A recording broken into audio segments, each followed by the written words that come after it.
I'm here. Okay, give me a second. I'm coming to get you.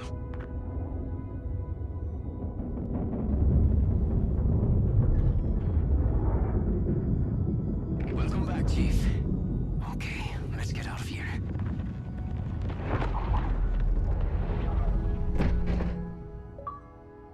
Halo is one of Xbox's most important and longest-running titles. It's an icon of system-selling blockbusters that almost single-handedly carried the fledgling console into the big leagues.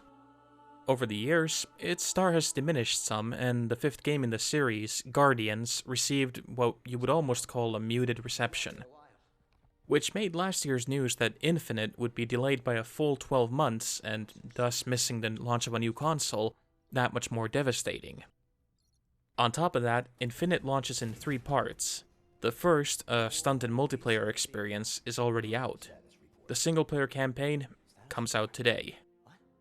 But one of the biggest selling points, the co-op campaign, remains in limbo into the distant future. It's a wonder, then, that Infinite is not a train wreck, but instead a great example of just how much this franchise still has to give, if the developers can just decide where they want to take it. Halo Infinite picks up in the immediate aftermath of Guardians. Humanity and Master Chief are at their lowest point. The Banished, an offshoot of the Covenant, have won. Cortana is still out there, and Master Chief floats into space, defeated. Luckily, a chance encounter with a lone Pelican and its pilot brings a glimmer of hope. The Halo Zeta ring, called Infinite, is still dangerous. With the help of the weapon, an AI bearing a surprising likeness to Cortana, Master Chief sets down on the megastructure once again. The plot, happily, is much better this time around. Where Guardians obfuscated the main story with too many additions, Infinite focuses again on what matters.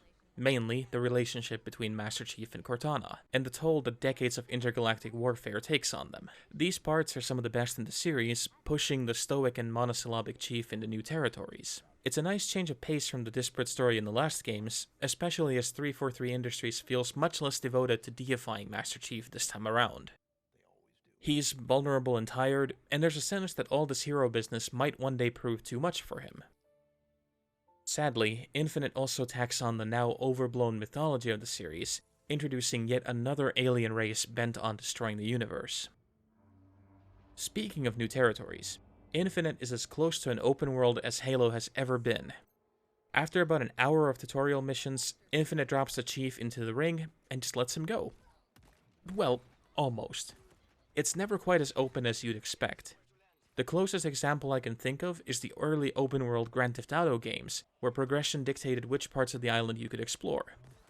You can't quite go anywhere, and most places will remain oddly static no matter what you do, but it's a start.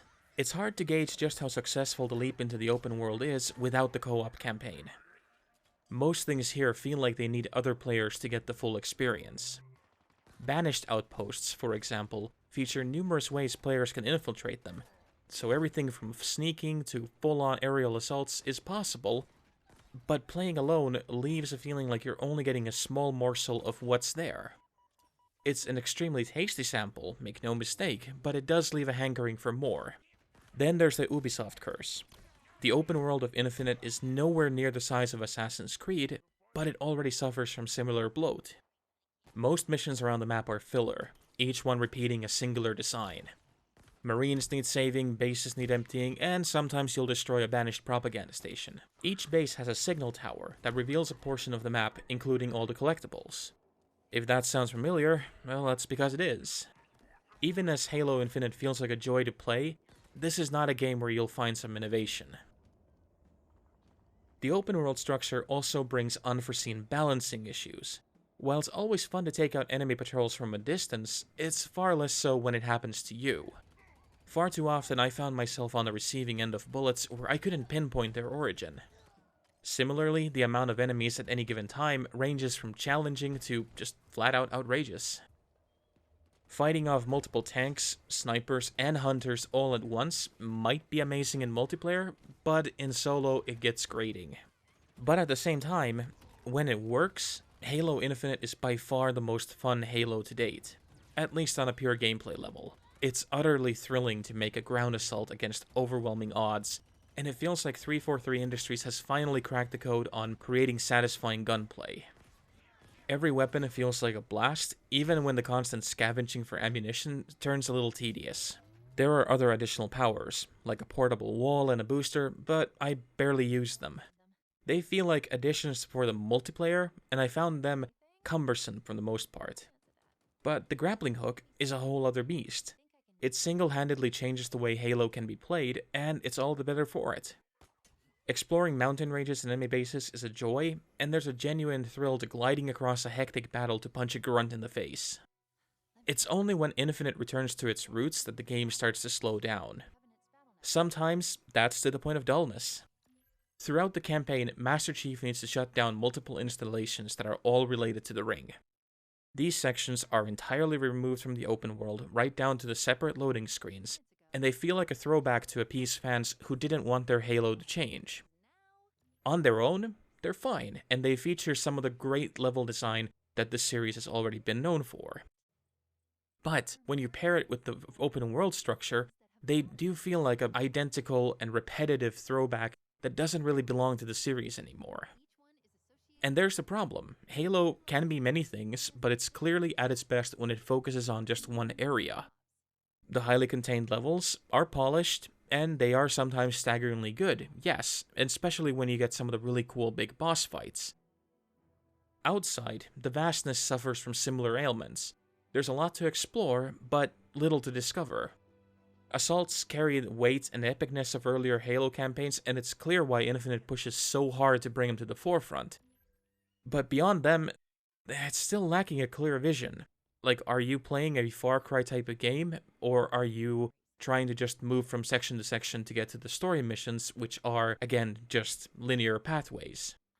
Currently, the mix doesn't work. But I do think that once the co-op campaign shows up, we will have to have this discussion again, because it feels like that the open world is something that has been created specifically for that. Now, not all of Infinite's faults are its own making.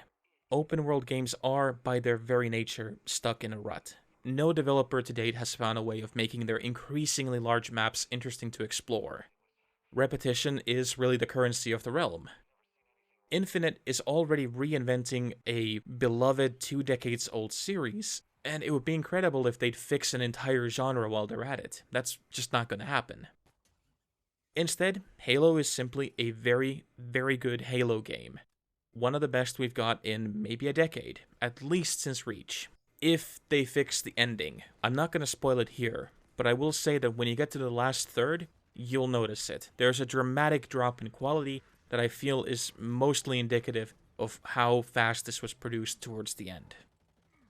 The campaign itself is fun, but I do think that the co-op is going to make it soar, and right now I feel like we're just judging a unfinished game for now. All the pieces are there for a brilliant entry, but we won't know how they work together until months from now, so earliest next summer. But having said that and having complained about it, I spent over 20 hours with Halo on the Xbox Series X. This footage that you're now watching is from my PC playthrough, so obviously I can't wait to get back to it. Whatever Halo Infinite does right, it does so with impeccable artistry. So if this is a rebirth, a kind of soft reboot as the story very heavily underlines, I think the next steps will be really interesting to see once 343 gets a little bit more comfortable with changing up the structure of how we feel a Halo game is supposed to be played. Thanks for listening.